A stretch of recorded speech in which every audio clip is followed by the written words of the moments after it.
நாட்கள்ல உங்களோடு கூட போன வாரத்துல எதை பத்தி பேசுறேன் சொல்லுங்க பாப்போம். ஆத்தும burden for souls, ஆத்தும பாரத்தை குறித்து உங்களோடு கூட கர்த்தருடைய வார்த்தையை பகிர்ந்து கொண்டேன். பரிசுத்த வேதாகமத்துல ஒரு வார்த்தை இப்படியே சொல்லப்பட்டிருக்கிறது. சங்கீதம் 142 4 தயவு செய்து வாசியுங்கள். சங்கீதம் 142 4. வலதுபுறமாய் கண்ணோக்கி பாரும், அறிவார் ஒருவரும் இல்லை. எனக்கு அடைக்கலம் இல்லாமற் போயிற்று.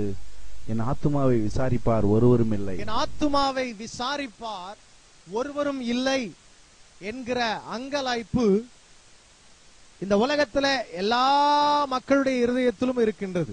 ஒருவேளை அவர்களுக்கு இந்த அங்கலாய்ப்பின் உணர்வின் வார்த்தைகள் பிரதிபலிக்க தெரியாமல் இருக்கலாம். ஆனால் என்னை பார்க்க, என்னை கவனிக்க யாரும் இல்லை என்கின்ற எண்ணம் இந்த உலகத்தில் இருக்கிற எல்லா மனிதனுக்கும் இருக்கின்றது. அல்லேலூயா. என்ன நல்ல கவனிங்க. எனக்கு அன்பான தேவனுடைய பிள்ளைகளே, இந்த உலகத்துல ரட்சிக்கப்படாத, இயேசுவை அறியாத ஒவ்வொரு ஆன்மாவின் குமுறலும் என்னவென்றால், என் ஆத்துமாவை விசாரிக்க ஒருவரும் இல்லை. அல்லேலூயா.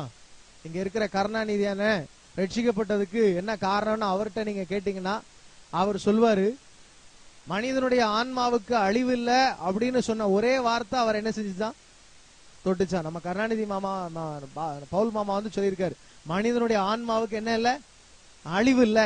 அப்ப ஆன்மாவை குறித்த ஒரு வெளிப்பாடு ஒரு மனிதனை என்ன செய்கின்றது, ஆண்டவருக்கு நேராய் திருப்புகின்றது. இன்றைக்கு உலகத்தில் இருக்கிற பல நபர்களுக்கு தங்கள் ஆத்மாவை குறித்த கவலை, தங்கள் ஆத்மாவை குறித்த ஒரு ஏக்கம் இருந்து கொண்டிருக்கிறது. இன்னும் சொல்லணும்னா, நான் ஏன் பிறந்தேன், எதுக்காக வாழ்றேனே எனக்கு தெரியலையே அப்படின்ற ஏக்கத்தோடு வாழ்கிறவர்கள் பல ஆயிரங்கள், பல லட்சங்கள் இன்றைக்கு உலகத்துல வாழ்ந்து கொண்டிருக்கிறார்கள்.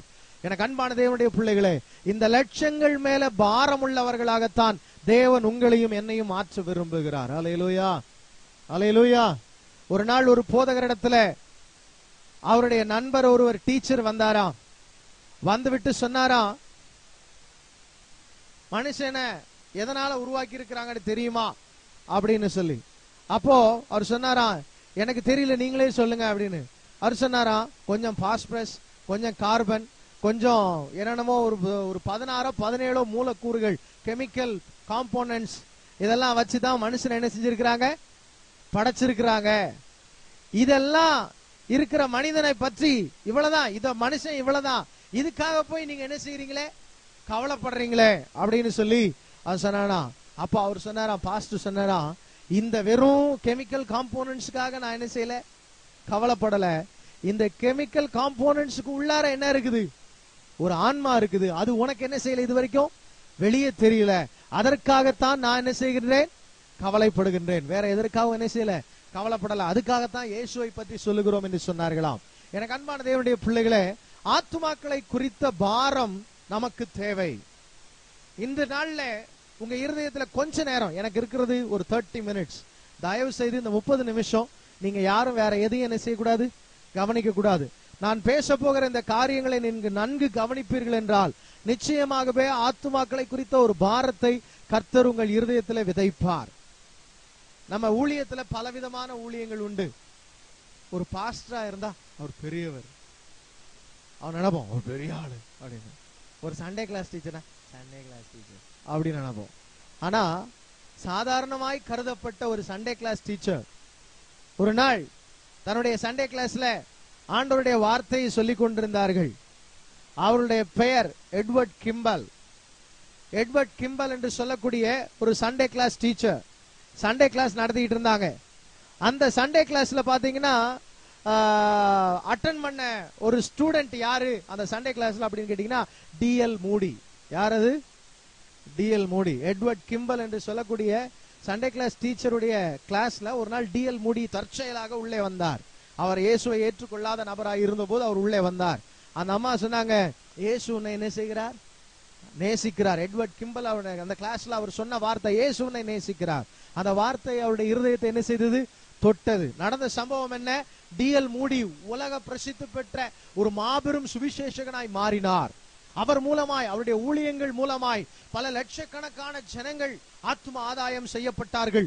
அமெரிக்க தேசம் முழுவதும் ஒரு மாபெரும் ரட்சிப்பு உண்டானது. அதற்கு பின்பு இங்கிலாந்து தேசத்திலிருந்து ஒரு அழைப்பு டிஎல் மூடிக்கு வந்துச்சு, வாங்க இங்கிலாந்து தேசத்துல வந்து பிரசங்கம் பண்ணுங்கன்னு சொல்லி. அவர் இங்கிலாந்து தேசத்துல பிரசங்கம் பண்ண போயிருந்த சபை போதகர் பாத்தீங்கன்னா ஒரு ஆவிக்குரிய எழுப்புதலே அடையாதவர். என்ன அடையாதவர்? ஆவிக்குரிய எழுப்புதலே அடையாதவர். FB மேயர் என்று சொல்லக்கூடிய ஒரு பாஸ்டர். அவர் சர்ச்ல போய் டிஎல் மூடி பிரசங்கம் பண்ணின போது நடந்த சம்பவம் என்ன அப்படின்னு கேட்டீங்கன்னா, அவர் சர்ச்சில் இருந்த ஒரு விசுவாசி தொடப்பட்டார். டிஎல் மூடியுடைய சாட்சியின் மூலமாக தொடப்பட்டவன அவங்க பெண் பிள்ளைகள், அவருடைய பெண் பிள்ளைகள்லாம் தொடப்பட்டாங்களாம். தொடப்பட்டவன வீட்டுக்கு போயிட்டு அவங்க அப்பாட்ட சொன்னாங்களாம், அப்பா இன்றைக்கு செய்தியில கர்த்தர் என்னோடு கூட என்ன செய்தார், பேசினார் அப்படின்னு சொல்லி. FB மேயர் நினைச்சிட்டு இருந்தாராம், டிஎல் மூடியை கூப்பிட்டதே வேஸ்ட், இருந்தால் பிரசங்கமும் சரியில்லை ஒண்ணும் இல்லை அப்படின்னு மனசுக்குள்ள நினைச்சிட்டு இருந்தாராம். அப்போ அவங்க மூப்பர் வந்து சொன்னாராம் FB மேயர்கிட்ட, ஐயா அவருடைய சாட்சியின் மூலமா என் பெண் பிள்ளைகள் என்ன செய்தாங்க, இயேசுவை ஏற்றுக்கொண்டார்கள். இந்த வார்த்தையை கேட்ட உடனே, முதல் நாள் கூட்டம் முடிஞ்ச உடனே நடந்த சம்பவம் இது. இந்த வார்த்தையை கேட்ட உடனே FB மேயர் மனதுக்குள்ள பரிசுத்த ஆவியானவர் கிரியை செய்ய ஆரம்பித்தார். அல்லேலூயா. அடுத்த 3 நாட்கள் கன்வென்ஷன்ல FB மேயர் அவருடைய வாழ்க்கை முழுவதும் மாற்றப்பட்டது. ஏதோ கடமைக்காக ஊழியம் செய்து கொண்டிருந்த FB மேயர் டிஎல் மூடியை போல வல்லமையான ஊழியனாய் மாற ஆரம்பித்தார். அல்லேலூயா. FB மேயரை ஆண்டவர் வல்லமையாய் பயன்படுத்துகிறத உலகம் எங்கும் கேள்விப்பட்டவன. நீங்க வேணா புக் ஸ்டால்ல நீங்க போய் பாத்தீங்கன்னா நான் சொல்ற பேர்ல இருக்கிற அவங்க எழுதின புக் எல்லாம் இருக்கும். நான் சொல்ற நபருடைய பேர்ல இருக்கிற புக் எல்லாம் தாராளமா நீங்க வாசிக்கலாம். ஏன்னா அவ்வளவு பரிசுத்தவான்கள். இந்த டிஎல் மூடியின் மூலமாய் FB மேயர் ஒரு எழுப்புதலை அடைந்தார். FB மேயரை ஃபூர்ஹன் என்று சொல்லக்கூடிய ஒரு யூனிவர்சிட்டிக்கு அமெரிக்காவுக்கு அழைத்திருந்தார்கள். அமெரிக்காவில் யூனிவர்சிட்டிக்கு வந்தார். யூனிவர்சிட்டிக்கு வந்த உடனே அங்க பிரசங்கம் பண்ணி கொண்டிருந்தார். FB மேயருடைய பிரசங்கத்தை கேட்டு அங்கே இருந்த ஒரு பெரிய பரிசுத்தவான், அவருடைய பெயர் RG லீ என்று சொல்லக்கூடிய பரிசுத்தவான் மனம் திரும்பினார். அவருக்குள்ள ஒரு எழுப்புதல் உண்டானது. இந்த RG லீ என்ன செய்தார்னு கேட்டீங்கன்னா, ஊழியம் செய்ய ஆரம்பித்தார். RG லீ ஒரு பகுதிக்கு போய் ஊழியம் செய்தார். அந்த பகுதியில ஊழியம் செஞ்சுட்டு RG லீ வந்துட்டார். அந்த சபை விசுவாசிகளுக்கு எல்லாம் பாத்தீங்கன்னா எழுப்புதல் உண்டாயிடுச்சு. எழுப்புதல் உண்டான உடனே அவங்க என்ன பண்ணாங்கன்னு கேட்டீங்கன்னா, அந்த சபையில இருந்த ஒரு நபர் தான் வில்பர் காப்மேன் என்று சொல்லக்கூடிய அமெரிக்க தேசத்தின் பெரிய ஊழியக்காரன் வில்பர் காப்மேன். அந்த வில்பர் காப்மேனுடைய ஊழியம் பயங்கர வேகமாய் வளர்ந்தது. அந்த வில்பர் காப்மேனுடைய ஊழியம் வளர்ந்த உடனே பாத்தீங்கன்னா, அந்த வில்பர் காப்மேன் ஒரு இடத்துக்கு பிரசங்கம் பண்ண போனார். அந்த பிரசங்கம் பண்ண போன இடத்துல இந்த பிரசங்கம் மட்டும் போதாது, இன்னும் நிறைய வேணும்னு ஆசைப்பட்டதுனால அந்த ஜனங்கள் மொர்தகாய் ஹேமன் என்று சொல்லக்கூடிய ஒரு ஊழியக்காரனை வரவழைத்தார்கள். அந்த மொர்தகாய் ஹேமன் வந்து ஊழியம் செய்து பிரசங்கம் செய்தார். அந்த பிரசங்கத்துக்கு ஜனங்க போகணும்னு சொல்லி ஆசைப்பட்ட போது ஒரு ஊர்ல இருந்து இன்னொரு ஊருக்கு போகணும். அன்னைக்குன்னு அந்த ஊர்ல ஒரே ஒரு வேன் தான் இருந்துச்சான். அந்த வேன் டிரைவர் அன்னைக்குன்னு உடம்பு சரியில்லை. அதனால அந்த வேன் டிரைவர் என்ன செஞ்சிட்டாருன்னா, போய் ரெஸ்ட் எடுக்க போயிட்டார். ஊழியத்துக்கு போறதுக்காக ஒரு 18 பேர் கும்பல் நிக்குது. யார் வண்டி ஓட்டுறதுன்னு ஒரே சத்தம் ஊரு ஃபுல்லா. அந்த சத்தத்தை ஒருத்தர் கேட்டுட்டு, என் ஃப்ரெண்டுக்கு வண்டி ஓட்டுறதுனா ரொம்ப இன்ட்ரெஸ்ட், அவனை கூட்டிட்டு போறீங்களா அப்படின்னு கேட்டாங்களாம். உடனே சரி கூட்டிட்டு வாங்கன்னு சொல்லி அந்த ஃப்ரெண்டை கூட்டிட்டு வந்தாங்க. அந்த ஃப்ரெண்டு வந்தாரு, வேன்ல ஏறினாரு. வேன் ஓட்டிக்கிட்டு போய் முதல் நாள் என்ன செஞ்சாருன்னா, அந்த மொர்தகாய் ஹேமனுடைய மீட்டிங்ல உட்கார்ந்து இருந்தார். வேன்ல தான் உட்கார்ந்தார், சீட்ல உட்கார்ல. 2வது நாள் மீட்டிங்ல லாஸ்ட் லைன்ல போய் உட்கார்ந்து இருந்தார். 3வது நாள் மீட்டிங்ல தன்னை இயேசுவுக்கு ஒப்பு கொடுத்தார். அந்த நபர் தான் பில்லி கிரஹாம். நான் நல்லா சொல்றதுனால கவனிச்சுங்க. அந்த பில்லி கிரஹாம் மூலமாக லட்சக்கணக்கான கோடிக்கணக்கான ஆத்துமாக்கள் என்ன செய்யப்பட்டார்கள், அறுவடை செய்யப்பட்டார்கள். நான் ஏன் இதை சொன்னேன், இத்தனை லிஸ்ட் சொன்ன உங்களுக்கு பாதி புரிஞ்சிருக்காது. ஏன்னா அவங்களெல்லாம் பத்தி உங்களுக்கு என்ன செய்யாது, தெரியாது. நான் சொன்ன ஒவ்வொரு நபரும் லட்சக்கணக்கான ஜனங்களுக்கு பிரயோஜனமாக்கப்பட்டவர்கள். இவர்கள் அத்தனை பேரும் ஆத்துமா ஆதாயம் செய்த அத்தனை ஆத்துமாக்களும் யாருக்கு போய் சேர்ந்திருக்கும் தெரியுமா? அந்த ஒரு எட்வர்ட் கிம்பலுக்கு. ஆமென். அந்த ஒரு எட்வர்ட் கிம்பல் அந்த சின்ன ஆத்துமா மேல பாரமுடையவனா இருந்து அவனுக்கு சுவிசேஷத்தை அறிவிக்காமல் இருந்திருப்பார் என்றால் இத்தனை ஊழியக்காரர்கள் பிறந்திருக்க மாட்டார்கள். எனக்கு அன்பான தேவனுடைய பிள்ளையே, நீ செய்கிற ஊழியம் சின்னதோ பெருசோ, ஒரு நபருக்கு செய்கிறாயோ பல ஆயிரம் நபர்களுக்கு செய்கிறாயோ, ஆனால் நீ செய்வதில் தான் வித்தியாசம் இருக்கிறது. நீ செய்யாமல் இருந்தா ஒரு வித்தியாசமும் என்ன செய்ய போகிறதில்லை, உண்டாக போகிறதில்லை. ஹல்லேலூயா. நீ நினைக்கலாம், ஒரே ஒரு பொம்பளைக்காகவா அங்க போகணும், ஆண்டவராக இயேசு கிறிஸ்து ஒரே ஒரு சமாரிய ஸ்திரீக்காக தன் பசியெல்லாம் விட்டு விட்டு சுவிசேஷத்தை அறிவித்தார். எனக்கு அன்பான தேவனுடைய பிள்ளைகளே, இந்த நாட்களில நமக்குள்ள ஒரு ஆத்தும பாரம் வேண்டும், ஆத்துமாக்களை குறித்த கரிசனை வேண்டும். நாம் இப்படியே இருப்போம் என்றால் ஆத்துமாக்களை அறுவடை செய்ய முடியாது. எனக்கு தெரியும், நம்முடைய சபையை கொண்டு தேவன் லட்சக்கணக்கான ஆத்துமாக்களை அறுவடை செய்ய போகிறார். ஆமென். எனக்கு இந்த வசனங்களை ஆண்டவர் கொடுக்க கொடுக்க என் இருதயத்தின் ஏக்கம் எல்லாம் என்ன தெரியுமா? என் ஜனங்கள் எல்லாம் ஆத்தும பசி நிறைந்தவர்களாய், என் ஜனங்கள் எல்லாம் ஆத்துமாக்களுக்காய் வெறி பிடித்தவர்களாய் திரிவார்கள் என்றால் தேசத்தில் ஒரு மாபெரும் எழுப்புதல் நம்முடைய திருச்சபையின் மூலமாய் வரும் என்பதில் எந்த சந்தேகமும் இல்லை. ஹல்லேலூயா. அந்த எழுப்புதலுக்காக தேவன் என்னை முதலாவது ஆயத்தப்படுத்தினார். இன்றைக்கு உங்க மத்தியில நிற்க வைத்திருக்கிறார். அந்த எழுப்புதலின் வார்த்தைகளை உங்களை கேட்க வைத்திருக்கிறார். நீங்க சும்மா இருப்பதற்காக அல்ல.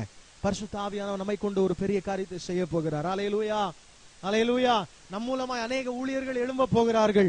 அநேக தேசத்தை அசைக்கிற ஊழியர்களை கர்த்தர் நம்முடைய திருச்சபையிலிருந்து எழுப்ப போகிறார். ஹல்லேலூயா. எத்தனை பேர் விசுவாசிக்கிறீங்க? ஆமென். சொல்லுங்க, ஆத்துமாக்களை அறுவடை செய்கிற பாரம் எனக்குள்ளே வர வேண்டும். ஆமென், ஹல்லேலூயா. சரி, வேதாகமத்துல பல காரியங்கள் சொல்லப்பட்டிருக்கிறது.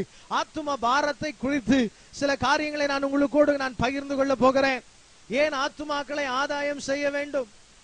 ஆத்துமாக்களை குறித்த பாரம் ஏன் எனக்கு வேண்டும்? வேதம் தெளிவாய் சொல்லுகிறது, ஆண்டவராகிய இயேசு கிறிஸ்து ஆத்துமாக்களை குறித்த பாரமுடையவராகவே இருந்தார். ஹல்லேலூயா.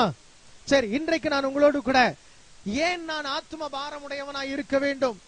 Why should we have burden for the souls? ஏன் எனக்கு ஆத்தும பாரம் தேவை? இந்த கேள்விக்கு பதில் சொல்லாம நீங்க ஆத்தும பாரம் உடையவர்களா மாறுங்க மாறுங்க மாறுங்கன்னு சொன்னா உங்களுக்கு நிச்சயமா என்ன செய்ய முடியாது? ஒண்ணும் செய்ய முடியாது. ஏன்? why?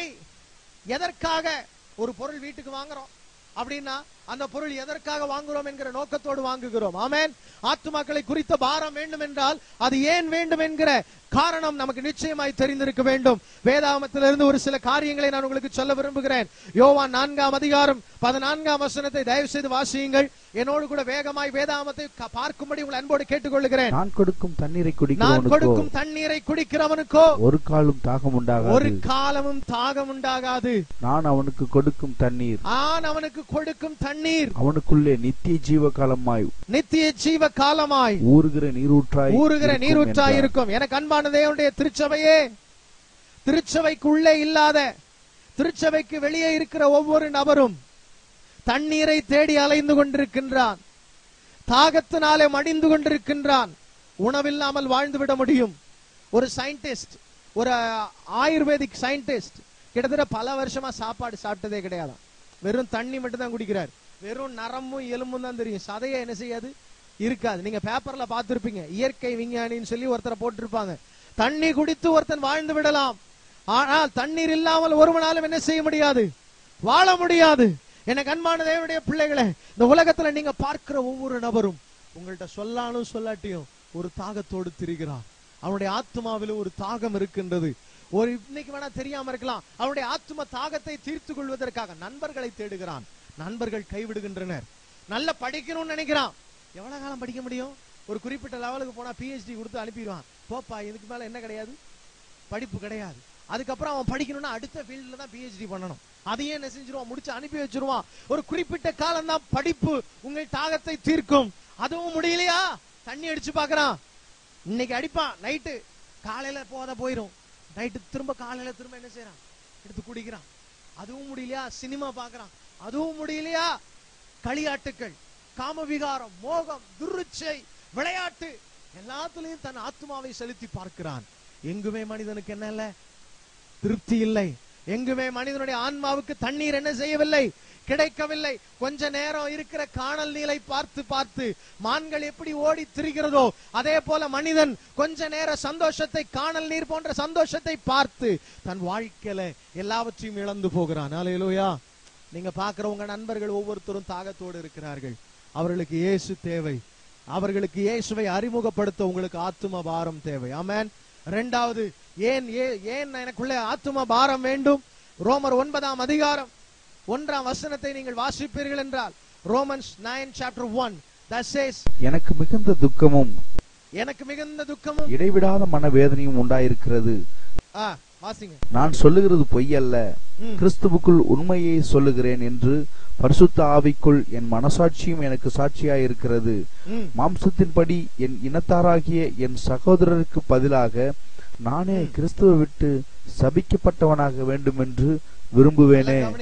1 கொரிந்தியர் 16ஆம் அதிகாரத்துல ஆண்டவராகிய இயேசு கிறிஸ்துவின் மேல் அன்பு கூறாதவன் சபிக்கப்பட்டவனாய் இருக்க கடவன் என்று வேதம் சொல்லுகிறது. இங்க அப்போஸ்தலனாகிய பவுல் சொல்லுகிறார், என் ஜனங்கள் சபிக்கப்பட்டவர்களாய் போய் விடுவதை விட நானே சபிக்கப்பட்டவனாய் மாற விரும்புகிறேன். நல்லா கவனிங்க, இயேசு இல்லாதவன் எவனா இருந்தாலும் சரி, அவன் என்ன வாழ்க்கை வாழ்கிறான்? சபிக்கப்பட்ட வாழ்க்கை வாழ்கிறான். சாபம் என்றால் என்னையா? சாபம்னா என்ன தெரியுமா? எத்தனை பேருக்கு சாபம்னா என்னன்னு தெரியும்? அப்பா தப்பு செஞ்சிருப்பார், அப்படி இல்லாட்டி அவங்களோட அப்பா தப்பு செஞ்சிருப்பார், அப்படி இல்லைன்னா அவரோட அப்பா தப்பு செஞ்சிருப்பார். அது யார் மேல வரும்? பிள்ளைங்க மேல வரும். அது சொல்ல, யாரு செஞ்ச பாவமோ இந்த பிள்ளை என்ன செய்யுது? கஷ்டப்படுது. நம்ம சொல்லுவோம், ஐயா நான் ஒருத்தருக்கும் ஒரு பாவம் பண்ணலையா, ஆனா நான் கஷ்டப்படுறேன். நீ ஒருத்தருக்கும் ஒரு பாவம் பண்ணல, ஆனால் உன்னுடைய குடும்பத்தில் அதுக்கு முன்பாக மூதாதையர் செய்த பாவம் 3ஆம் 4ஆம் தலைமுறை வரைக்கும் பின்தொடர்ந்து வரும் என்று வேதம் சொல்லுகிறது. அந்த 3ஆம் 4ஆம் தலைமுறை வரை பின்தொடர்ந்து வருகிற பாவ சாபத்திலிருந்து விடுதலையாக்க ஆண்டவராகிய இயேசு கிறிஸ்து கல்வாரி சிலுவையில மரித்தார். அந்த சாபங்களை அவர் இயேசுவை நம்பும் போது மாத்திரமே முறிக்கப்படுகிறது.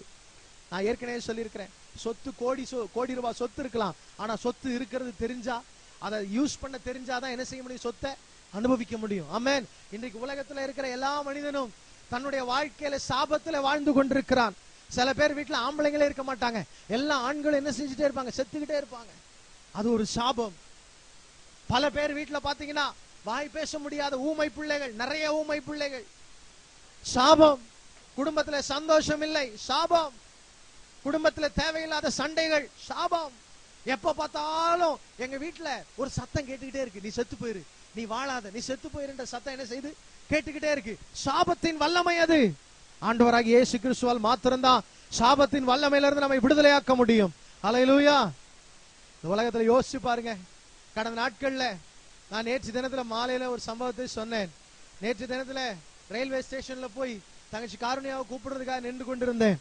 என் பக்கத்துல ஒரு ஆட்டோ டிரைவர் இருந்தார். பரிசுத்த ஆவியானவர் சொன்னார், நீ அந்த ஆட்டோ டிரைவர்கிட்ட பேசுன்னு சொல்லி.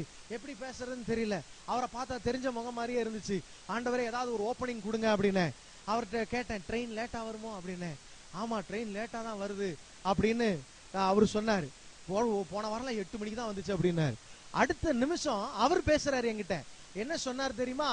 அவர் என்கிட்ட பேசி, அந்த ஆட்டோ டிரைவர் என்கிட்ட பேசி, நீங்க இன்னும் மின்னரா தான் இருக்கிறீங்களா அப்படின்னு கேட்டாரு. ஆமா மின்னர்ல தான் இருக்கேன், உங்களுக்கு என்ன நல்லா தெரியுமா அப்படின்னு. நான் ஜூலி அக்காவை கொண்டுட்டு என்ன செய்வேன்? வருவேன், அதனால எனக்கு தெரியும். ஜார்ஜ் என்ன ஒய்ஃபை கூட்டிட்டு வருவேனே அப்படின்னு சொன்னாரு. அப்படியா அப்படின்னு சொல்லிட்டு, உங்க வீடு எங்க இருக்குன்னு கேட்டேன். அவர் சொன்னாரு, எங்க வீடு அது பேர் என்ன, போலீஸ் மகளிர் காவல் நிலையத்துக்கு எதிரில இருக்கு அப்படின்னாரு. மகளிர் காவல் நிலையத்துக்கு எதிரிலையா? அங்க அம்மன் ரியல் எஸ்டேட்லாம் இருக்கு, அந்த இடத்துக்கிட்டே அப்படின்னு. ஆமா அதுக்கு எதிரில் தான் எங்க வீடு இருக்கு அப்படின்னாரு. அப்ப சொன்னேன், போன வாரத்துல நாங்க அந்த தெருவுக்கு ஜெபம் பண்றதுக்காக வந்தேன். அந்த தெருவுல ஒரு வீட்டுல, ஒரு பையன் வீட்டுல பேய் இருக்குன்னு என்ன செஞ்சாங்க? சொன்னாங்க. அது ஒரு மெழுகுவர்த்தியை கொளுத்தி வச்சாங்களாம். மெழுகுவர்த்தி நம்ம முன்னாடி நைட்ல கொளுத்தி வச்சா நிழல் எங்க விழும்?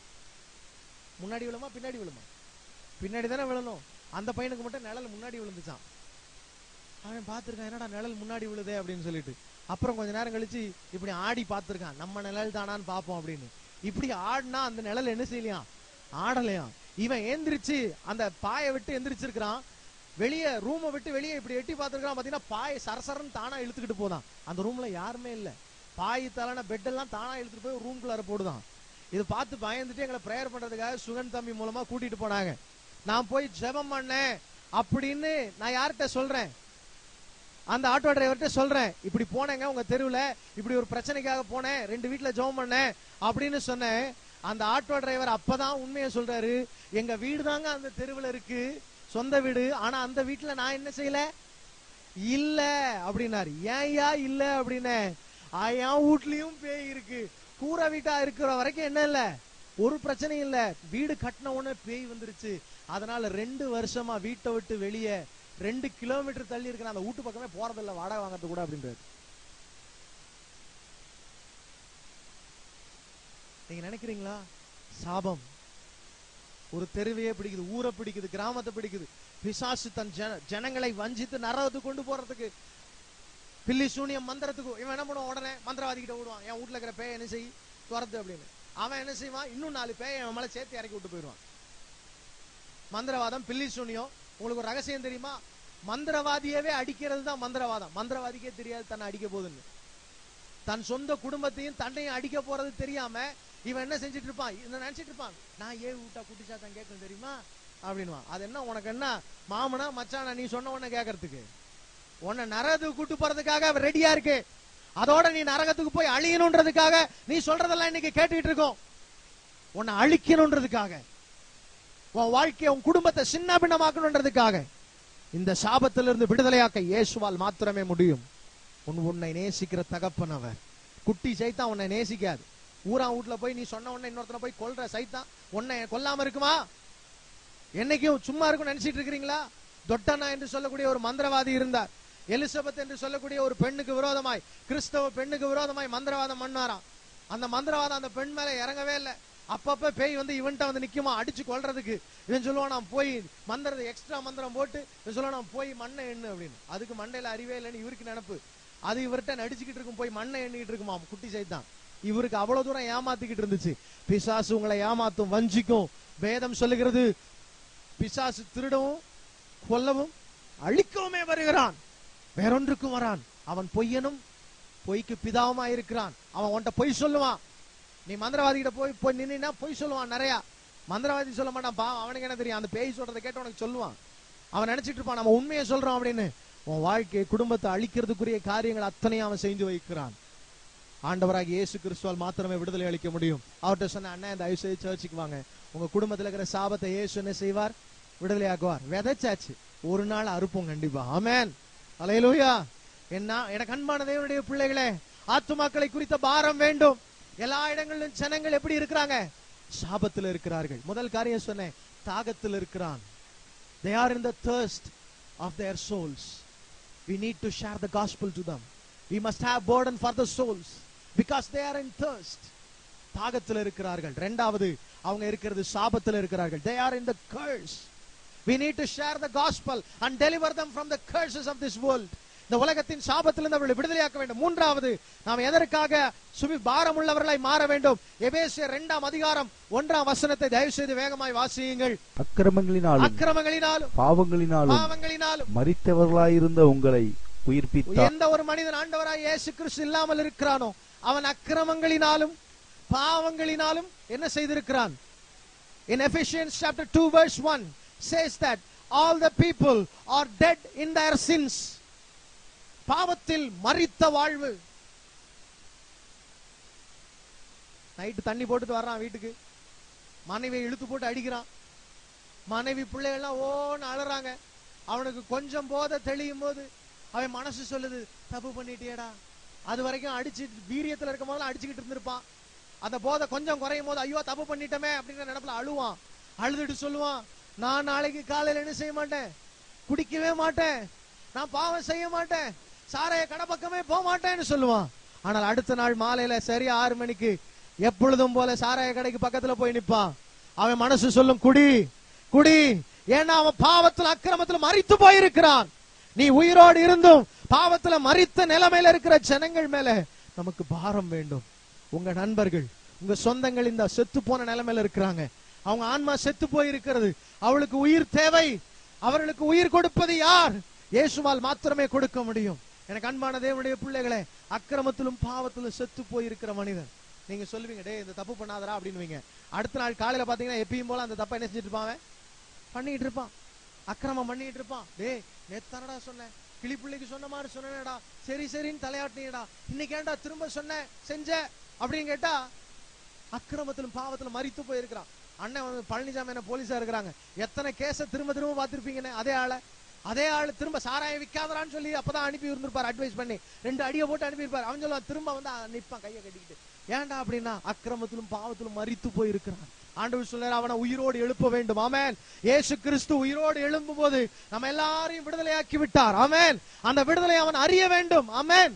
அப்பதான் அவன் தப்பா செய்ய மாட்டான். அல்லேலூயா. அந்த தவறுல இருந்து அவனை விடுதலையாக்க பாரம் வேண்டும் நமக்கு. அவன் மரித்த நிலைமையில் இருக்கிறான். உயிர் கொடுக்க நமக்கு பாரம் தேவை. ஆமென். நான்காவதாக ஒரு மனிதனுக்கு என்ன தேவை, ஏன் பாரம் வேண்டும்? வேதத்துல எடுத்து வாசித்து பாருங்க. சங்கீதம் 99 அதிகாரம், சங்கீதம் 9:17 வாசியுங்கள். சங்கீதம் 9:17. Psalm chapter 9 verse 17. துன்மார்க்கரும் தேவனை மறக்கிற எல்லா ஜாதிகளும் நரகத்திலே தள்ளப்படுவார்கள். ஐயா, வேதம் சொல்லுகிறது, துன்மார்க்கனும் இயேசுவை அறியாத எல்லா ஜாதியாரும் எங்கே தள்ளப்படுவார்கள்? நரகத்திலே தள்ளப்படுவார்கள். They are doomed for hell. They are already doomed for hell. யோவான் 3 அதிகாரம் 17 19 வரை வேதம் சொல்லுகிறது, தேவனுடைய குமாரனை விசுவாசியாதபடினாலே அவர்கள் ஆக்கினை தீர்ப்புக்குட்பட்ட ஆயிற்று. They are already judged by God. யோவான் 3 அதிகாரம் 17 19 வசனங்கள் சொல்லுகிறது, இயேசுவை ஏற்றுக்கொள்ளாதவன் ஏற்கனவே நியாயம் தீர்க்கப்பட்டு விட்டான். நரகத்தை பத்தி என்ன நினைக்கிறீங்க நீங்க? சொல்லுங்க, நரகத்தை பத்தி என்ன நினைக்கிறீங்க? வாட் யூ திங்க் அபவுட் ஹெல்? இன்னைக்கு காலையில பசங்கிட்ட நான் கொஞ்ச நேரம் அடுப்புல சமையல் பண்ணும் போது அந்த நெருப்பு அப்படியே பார்த்துட்டே இருந்தேன். கொஞ்சம் தள்ளி உட்காந்து அப்படி நெருப்பை பார்த்துக்கிட்டே இருந்தேன்.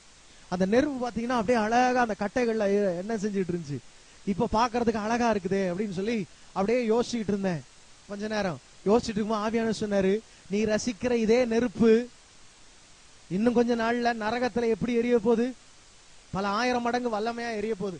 அப்ப என் பையன்ட்ட ஒருத்தன் சொன்னேன், தம்பி நீ வேணா இந்த நெருப்பை தள்ளிட்டு இருந்தவன் சொன்னேன், உன்ன தானே சொன்னேன், நெருப்பை தள்ளிட்டு இருக்கிற, இந்த நெருப்பை நீ தொற்றலாம், ஆனா இதை விட பல 1000 மடங்கு அதிகமான நெருப்பு நரகத்துல என்ன செய்ய போகுது? இருக்க போகுது. அந்த நெருப்புக்கு நீ என்ன செஞ்சிடக்கூடாது? போயிடக்கூடாது. ஆமென். வேணும், அப்படி கண்டிப்பா போகணும்னு நினைச்சேன்னா இப்படியே பிராக்டிஸ் எடுத்துக்கோ அப்படின்னு. என்னது?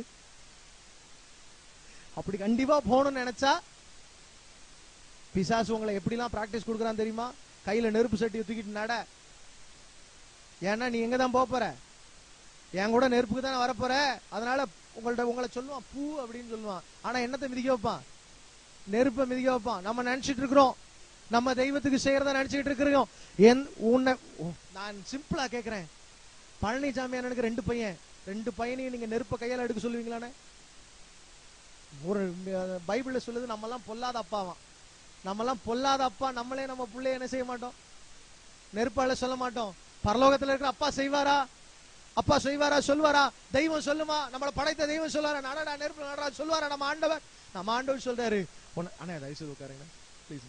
நம்முடைய ஆண்டவர் நம்மை நேசிக்கிறார், நம்மள அப்படிலாம் செய்ய சொல்ல மாட்டார். ஆனா பிசாசு சொல்லுவான், என் கூட இருக்கிறதுக்கு பிராக்டிஸ் எடுத்துக்கூடா, வா நெருப்பை பிடிச்சு விளையாடு, ஏன்னா நீ நரகத்துக்கு போனோம், அதனால நரகத்துல என் கூட வாழ்றதுக்கு இப்பயே பயிற்சி எடுன்னுவான்.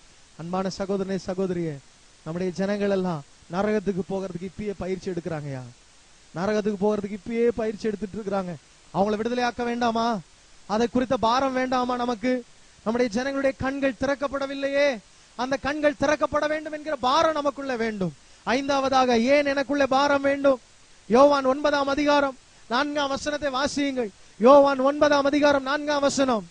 பகற்காலம் இருக்கும் மட்டும், பகற்காலம் இருக்கும் மட்டும் நான் என்னை அனுப்பினவருடைய கிரியைகளை செய்ய வேண்டும். நான் என்னை அனுப்பினவருடைய கிரியை செய்ய வேண்டும். ஒருவனும் கிரியை செய்யக்கூடாத, ஒருவனும் கிரியை செய்யக்கூடாத ராக்காலம் வருகிறது, ராக்காலம் வருகிறது. அன்பான திருச்சபையே, உனக்கு ஒரு ராக்காலம் வருகிறது, சீக்கிரத்துல வரப்போகுது. இயேசு சொன்ன வார்த்தை, நீ சுவிசேஷத்தை அறிவிக்க கூடாத ராக்காலம் சீக்கிரம் வருகிறது. இப்பயே நீ சொல்லிக்கிட்டா அவர்களை மனம் திரும்ப வைக்கலாம். ஆமென். உங்களுக்கு ஒன்று சொல்லட்டுமா? ஒவ்வொரு மனிதனுக்கும் ஒரு டைம் வைத்திருக்கிறார் ஆண்டவர் ரட்சிக்கப்படுறதுக்கு. ஏன்னா நல்ல கவனிங்க, எருசலேமுக்கு ரட்சிக்கப்படுறதுக்கு டைம் வச்சிருந்தார். அது எந்த டைம் தெரியுமா? இயேசு போய் சுவிசேஷம் அறிவித்த நாட்கள்.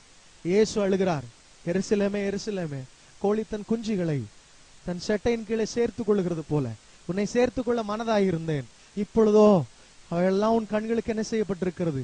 மறைக்கப்பட்டிருக்கிறது. அதற்கு பின்பு எருசலேமுக்கு ரட்சிப்பு 2000 வருடமா இன்னும் கொடுக்கப்படவில்லை. உங்களுக்கு ரகசியம் தெரியுமா? இயேசு ஒரு தேசத்துக்கோ ஒரு தனி நபரையோ சந்திப்பதற்கு ஒரு காலம் வைத்திருக்கிறார். அந்த சரியான காலத்துல நீயும் நானும் அவனை சந்திக்கலனா அவன் வாழ்க்கை ஃபுல்லா அவனை சந்திக்க முடியாது. உங்க நண்பர்களா இருந்தாலும் சரி, உங்க சொந்தங்களா இருந்தாலும் சரி, ஆண்டவர் ஒரு சரியான நேரத்தை வச்சிருக்கிறார். அந்த சரியான நேரத்துல உங்களை கொண்டு போய் அங்க நிறுத்துவார். அந்த நேரத்துல உன் வாயை திறக்காம நிறுத்திட்டினா, மூடிட்டு இருந்துட்டினா, அவன் வாழ்நாள் முழுவதும் ரட்சிக்கப்பட மாட்டான். கடைசி நாள்ல ஒரு நாள் வரும், அன்னைக்கு ஆண்டவர் சொல்லுவார், மகனே நீ ஆத்தும பாரம் இல்லாமல் அமைதியா இருந்தாய், நீ பேசாமல் இருந்தாய், அதனால அவன் நரகத்துக்கு போயிட்டான். அங்க கீழே இருந்து சொல்வான், நண்பா ஜேம்ஸ் எட்வர்ட், அன்னைக்கு எனக்கு சொல்லிருக்கலாம்ல, அன்னைக்கு எனக்கு சொல்லிருக்கலாம்ல, என் தப்ப நீ கண்டிச்சிருக்கலாம்ல, உனக்கு தெரியும்ல, ஏன் எனக்கு சொல்லலன்னு சொல்லுவான். காலம் குறிக்கப்பட்டிருக்கிறது. ஒருவரும் கிரியை செய்யக்கூடாத ராக்காலம் வருகிறது. உங்க கிராமத்துக்கு ராக்காலம் சீக்கிரத்துல வந்துடலாம், அல்லது உங்க நண்பர்களுக்கு ராக்காலம் சீக்கிரத்துல வந்துடலாம். அதுக்கு முன்னாடி உன்னுடைய குடும்பத்தை ரட்சிக்க ஆயத்தப்படு. உன்னுடைய குடும்பத்தை அதுக்குள்ள இயேசுக்குள்ளே கொண்டு வா. இல்லாவிட்டால் உன்னுடைய குடும்பம் முழுவதும் நரகத்துக்கு போகிறதுக்கு ஆயத்தமாயிருக்கிறது. ஆறாவதாக, ஏன் எனக்கு ஆத்தும பாரம் தேவை? லூக்கா 19ஆம் அதிகாரம் 41ஆம் வசனத்தை தயவு செய்து வாசியுங்கள். லூக்கா 19:41. அவர் சமீபமாய் வந்தபோது நகரத்தை பார்த்து அதற்காக கண்ணீர் விட்டு அழுது. இயேசு ஆத்தும பாரம் நிறைந்தவராயிருந்தார். சொல்லுங்க, நாம யாருடைய அடிச்சுவடுகளை பின்பற்றணும்? இயேசுவின் அடிச்சுவடுகளை பின்பற்ற வேண்டும். ஆமென். இயேசு தேசத்தை பார்த்து கண்ணீர் விட்டு அழுதாராம். ஆமென். உங்க நண்பர்களுக்காக இந்த நாள்ல இருந்து ஒரு ஆத்தும பாரம் நம்மை நிரப்ப வேண்டும். ஆமென். சொல்லுங்க, உங்க நண்பர்களை பார்க்கும்போது இனி சும்மா பார்க்காதீங்க, பார்க்கும் போதே பாருங்க, ஐயோ சாபம் நிறைந்த என் நண்பன், ஐயோ பாவத்துல மரித்து இருக்கிற என் நண்பன், ஐயோ நரகத்துக்கு போறதுக்கு ஆயத்தமா இருக்கிற என் நண்பன், ஐயோ தேவ கோபத்துக்கு ஆயத்தமா இருக்கிற என் நண்பன், அவன் எப்படியாவது ரட்சிக்கப்பட வேண்டும், அவன் எப்படியாவது ஆண்டவருக்குள்ள வர வேண்டும் என்கிற பாரம் நமக்குள்ளே வர வேண்டும். இயேசுவுக்குள்ள அந்த பாரம் இருந்தது. ஆமென். இயேசு ஆத்தும பாரம் உடையவராய் இருந்தார். நானும் ஆத்தும பாரம் உடையவனாய் இருக்க வேண்டும். ஆமென். ஏழாவதாக ஒரு காரியத்தை நான் சொல்ல விரும்புகிறேன். எடுத்து வாசித்து பாருங்கள். யோவான் 10ஆம் அதிகாரம் 28ஆம் வசனத்தை வாசியுங்க.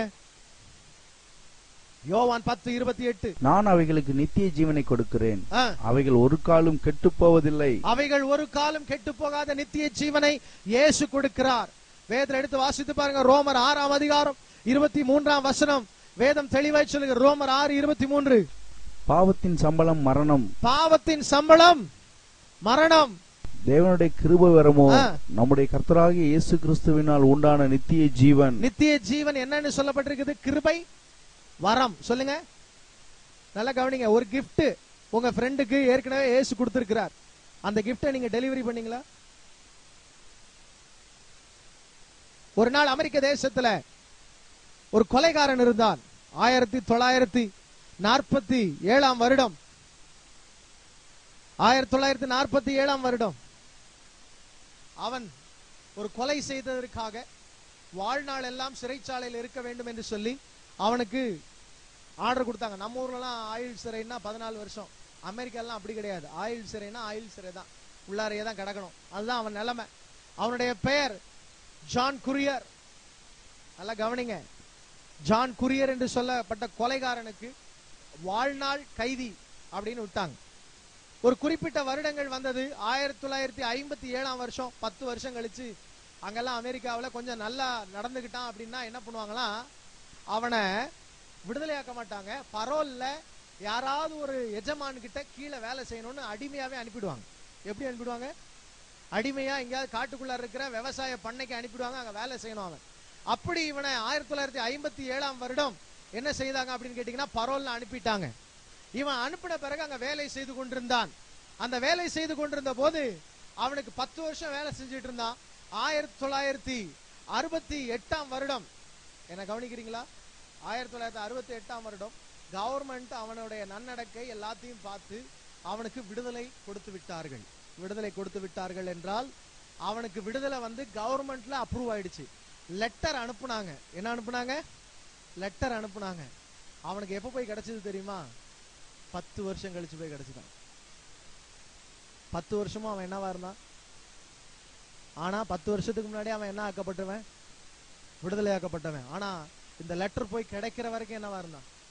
அடிமையா இருந்தான். ஐயா, உங்க நண்பர்களும் உங்க சொந்தங்களும் சிலுவையில 2000 வருஷத்துக்கு முன்பாகவே விடுதலையாக்கப்பட்டு விட்டார்கள். ஆனால் இந்த செய்தியை நீங்க கொண்டு போய் கொடுக்கிற அன்னைக்கு தான் அவனுக்கு அந்த விடுதலை போய் சேரும். நீங்க போய் கொடுக்கல அப்படின்னா அந்த செய்தி அவனுக்கு போய் சேராது. அவன் அடிமையா தான் வாழுவான். அவனுக்கு கிடைச்ச வரத்தை அவன் என்ன செய்யான்? வேஸ்ட் பண்ணிட்டு இருக்கிறான். யோசிச்சு பாருங்க, எவ்வளோ நண்பர்கள் நம்ம நண்பர்களுக்கு அந்த கிஃப்டை கொடுக்காம விட்டுட்டோம். நம்ம எத்தனையோ கிஃப்ட் கல்யாணத்துக்கு கொடுத்துருப்போம். யோசிச்சு பாருங்க, நம்ம ஃப்ரெண்ட்ஸுக்கு கொடுத்த கிஃப்ட் எல்லாம் யோசிச்சு பாருங்க. அதெல்லாம் நினைச்சு பார்த்தோம்னா, ஏன் அப்பா அது ஒரு 10,000 20,000 30,000 போகுங்க இது வரைக்கும். நான் சொல்றேன், ₹1 கோடி கிஃப்ட் கொடுக்கறத விட இயேசுவை அறிமுகப்படுத்துறது தான் பெரிய கிஃப்ட். ஆமென், அல்லேலூயா. அவனுக்கு இயேசுவை அறிமுகப்படுத்தாவிட்டால் தனக்கு ஒரு வரம் இருக்கிறது என்பதை தெரிந்து கொள்ளாமலே அவன் சாக போகிறான். யோசிச்சு பாருங்க. அவனுக்கு கொடுக்கப்பட்ட பெரிய சொத்தை அனுபவிக்காமலே சாக போகிறான். இயேசு உங்களுக்கு விடுதலை அளித்திருக்கிறார். அந்த வரத்தை நம்ம கண்டிப்பா கொடுக்கணும். அதுக்கு நமக்கு பர்டன் தேவை. ஆமென். அந்த பாரம் நமக்குள்ள இருந்தா மட்டும்தான் நம்ம அதை கொண்டு போய் கொடுக்க முடியும். யாக்கோபு 4:14 கடைசி காரியத்தை நான் சொல்லி முடிக்க விரும்புகிறேன். யாக்கோபு 4:14 நாளைக்கு நடப்பது உங்களுக்கு தெரியாதே. நாளைக்கு நடப்பது உங்களுக்கு தெரியாதே. உங்கள் ஜீவன் எப்படிப்பட்டது? உங்கள் ஜீவன் எப்படிப்பட்டது? நான் அடிக்கடி இந்த வசனத்தை சொல்லுவேன். நீங்க எல்லாம் நினைச்சிருப்பீங்க கண்டிப்பா, பாஸ்டர் எப்ப பார்த்தாலும் நாளைக்கு உயிரோடு இருப்போம் தெரியாது, நாளைக்கு உயிரோடு இருப்போம் தெரியாதுன்னு சொல்றாரு அப்படின்னு நினைச்சிருந்திருப்பீங்க. பைபிள்ல வசனம் தெளிவா சொல்லுது, நாளைக்கு நடப்பது உங்களுக்கு தெரியாதே. ஆண்டவர் சொல்றாரு, எத்தனை காலம்? வசனத்தை வாசிங்கம்மா. உங்கள் ஜீவன் எப்படிப்பட்டது? ஜீவன் எப்படிப்பட்டது? கொஞ்சம் காலம் தோன்றி பின்பு தோன்றாமல் போகிற புகையை போல் இருக்கிறது. ஆண்டவர் சொல்றாரு, மனுஷன் வாழ்க்கை எப்படி இருக்கான்? புகையை போல இருக்குது. ஐயா, we don't have guarantee. நீங்க சொல்லுவீங்க, என் ஃப்ரெண்டுக்கு அவனுக்காக ஆத்தும பாரத்தோட 40 நாள் ஜெபம் பண்ணி 41வது நாள் நான் போய் என்ன செய்வேன் சொல்ல போகிறேன். 41வது நாள் அவன் உயிரோடு இருப்பான்னு உங்களுக்கு தெரியுமா? நிச்சயமா தெரியாது. தயவு செய்து சொல்றேன், நமக்குள்ள ஒரு ஆத்தும பாரம் உண்டாகட்டும். 41வது நாள் உயிரோடு இருப்பான்னு தெரியாத நம்முடைய நண்பர்களுக்காக இன்னைக்கு நம்ம தள்ளி போட வேண்டாம். யாரெல்லாம் பாக்குறீங்களோ சுவிசேஷத்தை சொல்லுங்க. சுவிசேஷத்தை சொல்லுவது நம்முடைய தலைமையில் விழுந்த கடமை. வேதத்துல எடுத்து வாசிச்சு பாருங்க. நீதிமொழிகள் 27:1 வாசிங்க. நீதிமொழிகள் 27:1.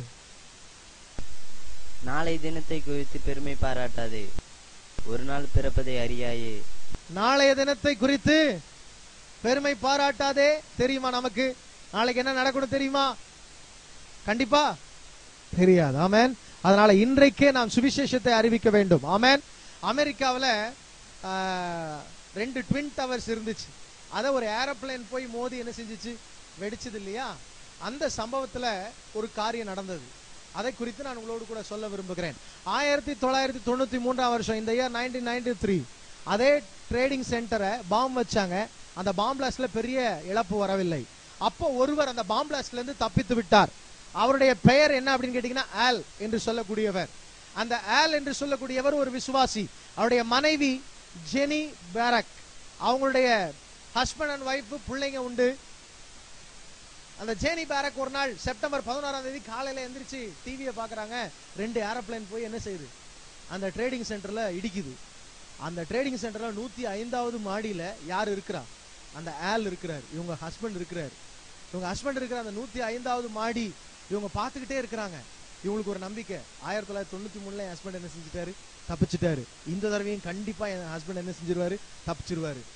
அந்த 93 ஏதோ ஒரு லேடியெல்லாம் காப்பாத்திட்டு வேற என்ன செஞ்சிருக்கிறாரு? தப்பிச்சிருக்கிறாரு. அதனால என் புருஷன் சாக மாட்டார். நம்ம எப்பயுமே நம்ம பெண் பிள்ளைகளுக்கு தான் புருஷன்னா என்னன்னு தான் நினைப்பு, ஹீரோன்னு தான் நினைப்பு. அதை மாற்றவே முடியாது. அவங்களுக்கு அவன் புருஷன் யார் தான்? ஹீரோ தான். அதனால என் புருஷன் எப்படி என்ன செஞ்சிருவாரு? தப்பிச்சிருவாரு அப்படின்னு சொல்லி நம்பிக்கையோடு இருந்தார்கள். சாயங்காலம் ஆச்சு, அவர் வீட்டுக்கு வரல. செய்தி மட்டும் வந்துச்சு, அந்த டவர்ல இருந்த யாருமே பிழைக்கல அப்படின்னு சொல்லி. அவனோட மனதுக்குள்ள துக்கம் தாங்க முடியல. 1 வாரம் கழிச்சு அவருடைய டெட் பாடி கிடைச்சது. அந்த 1 வாரம் கழிச்சு டெட் பாடி கிடைச்ச போது அந்த 105வது பிளாட்ல இருந்த எல்லாருமே செத்து போயிருந்தாங்க. எல்லாரும் செத்து போயிருந்தாங்க, ஒருத்தர் கூட உயிரோடு இல்லை. அப்போ அந்த ஆளை குறிச்சு எல்லார்ட்டையும் டிஸ்கஸ் பண்ணும்போது அந்த 50 ஸ்டாஃப் வீட்லயும் பாத்தீங்கன்னா 50 பேர் செத்து போயிட்டாங்க இல்லையா? அப்படி விசாரிக்கும் போது அப்போ ஒரு 4-5 ஸ்டாஃப் வந்து தான் வீட்டுக்கு ஃபோன் பண்ணி கடைசி நேரத்தில் நான் சாக போறேன்னு கண்டிப்பா கன்ஃபார்ம் ஆயிட்ட பிறகு நான் செத்துருவேன்னு சொன்னோன்னா பேசுவாங்களா? கடைசியா பேசும்போது அப்ப சொன்னாங்களாம், நாங்க சாக போறோம்னு எங்களுக்கு தெரியும், ஆனா ஒரு நம்பிக்கையோட நாங்க சாகுறோம் அப்படின்னு அங்க இருக்கிற 10-15 பேர் போன்ல சொன்னாங்களாம். என்ன சொன்னாங்களாம் தெரியுமா? எங்களுக்கு நாங்க சாக போறோம்னு தெரிஞ்ச உடனே, தப்பிக்கிறதுக்கு வழி இல்லைன்னு தெரிஞ்ச உடனே எங்க ஃப்ரெண்ட் ஆல், நாங்க கிண்டல் பண்ணிட்டு இருந்தோம், அவரை வந்து ரெவரண்ட் தான் கூப்பிடுவாங்களாம் ஆபீஸ்ல, மிஸ்டர் ரெவரண்ட் அப்படிதான் கூப்பிடுவாங்களாம். எங்க ரெவரண்ட் ஆல் எங்களுக்காக பிரார்த்தனை பண்ணாரு, எங்களை எல்லாரையும் கூடி வர வச்சு எங்க ஆத்மாவுக்கு இயேசு வேணும்னு சொல்லி கொடுத்தாரு. நாங்க எல்லாம் பாவ மன்னிப்பு பெற்றுக்கொண்டோம். நாங்க எல்லாம் சாக போறோம்னு தெரியும், ஆனா இயேசுபாட்ட போறோம். நாங்க 50 பேரும் நாங்க ரட்சிக்கப்பட்டோம், இயேசுவை ஏத்துக்கொண்டோம், நீங்களும் பரலோகத்துக்கு வரணும்னு இன்ஃபர்மேஷன் சொன்னாங்களாம். 1 வாரம் கழித்து அந்த செய்தியை கேட்டு அவங்க மனைவி சொன்னாங்க, அவங்க எழுதி வச்சிருக்கிறாங்க, என் கணவர் சாகும் போதும் சுவிசேஷத்தை அறிவித்து செத்தார். ஆமென். வாழ்ந்தா அப்படி வாழணும். ஐயோ சாக போறமே, ஐயோ என் பொண்டாட்டியா பார்க்கணுமே அப்படிலாம் எழுதிட்டு இருக்க கூடாது. சாகிற அடுத்த நிமிஷம் பரலோகத்துக்கு போயிடும்ன்ற நம்பிக்கை நமக்கு இருக்கு. ஆமென். ஆனா அதுக்கு முன்னாடி நான் தனியா போயிட்டேன்னா என்ன செய்ய முடியாது? பரலோகத்துல ஆண்டவர் ஏத்துக்க மாட்டார். ஆண்டவர் சொல்ல, நீ உன் கூட ஜனங்களை கொண்டு வரலையே, எதுக்கு நீ பரலோகத்துக்கு வந்தான்னு கேட்டுருவாரு. அந்த ஆளுக்குள்ள இருந்த பாரம் நமக்குள்ள தேவை. ஆமென். அமெரிக்கால ஒரு படிப்பறிவில்லாத ஒரு நபர் இருந்தார். அந்த படிப்பறிவில்லாத நபருக்கு சுவிசேஷம் சொல்லணும்னு ரொம்ப ஆசை. அவனுக்குள்ள ஒரு பெரிய பாரம், எப்படியாவது சுவிசேஷம் சொல்லணும். அதனால டெய்லி என்ன பண்ணுவாராம் தெரியுமா? காலையில 9 மணிக்கெல்லாம் ரோட்டுக்கு வந்துருவாராம். கொஞ்சம் டிராக்ஸ் எடுத்து பாக்கெட்ல வச்சுக்கிட்டு ரோட்டுக்கு வந்துட்டு லிப்ட் கேட்பாராம் வண்டியில, கார்ல. இவர் லிப்ட் கேட்கறத பார்த்து யாராவது கார்ல என்ன செய்வாங்க, ஏத்திக்குவாங்கல்ல. யார் ஏத்துறானோ அவன் பக்கத்துல ஏறி உட்காந்துக்கிட்டு இந்த டிராக்ஸ் எடுத்து கொடுத்து, இதை எனக்கு கொஞ்சம் படிச்சு விளக்கம் சொல்லுங்களேன் அப்படின்னு வரான். யோசிச்சு பாருங்க எப்படின்னு. உடனே அவன் நிறுத்திட்டு இவனுக்காக விளக்கம் சொல்ல ஆரம்பிக்கும் போது அவனுக்குள்ளற கன்விக்ஷன் ஆவியானவர் கொடுத்து இவர் என்ன செய்வாராம், அவருக்கு சுவிசேஷம் சொல்லுவாராம். இப்படி அவன் சுவிசேஷம் சொல்லி இயேசு கிட்ட தன்னை ஒப்பு கொடுத்துட்டான் அப்படின்னா கார்ல இருந்து இறங்கிட்டு வரான். டக்குன்னு இறங்கிட்டு அடுத்த சைடு ஆப்போசிட்ல போய் லிப்ட் கேட்க ஆரம்பிச்சுடுவான் அடுத்த ஆள்கிட்ட. அந்த ஒரே ஒரு நபர் ஒரு வருஷத்துல ஆத்துமாக்களை ஆதாயம் பண்ணது எத்தனை பேர் தெரியுமா? 168 ஆத்துமாக்கள். எத்தனை பேரு?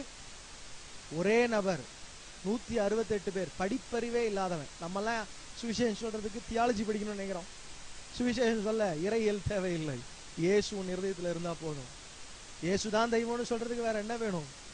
அவன் பாவி, அவன் மரணத்துல இருக்கிறான்.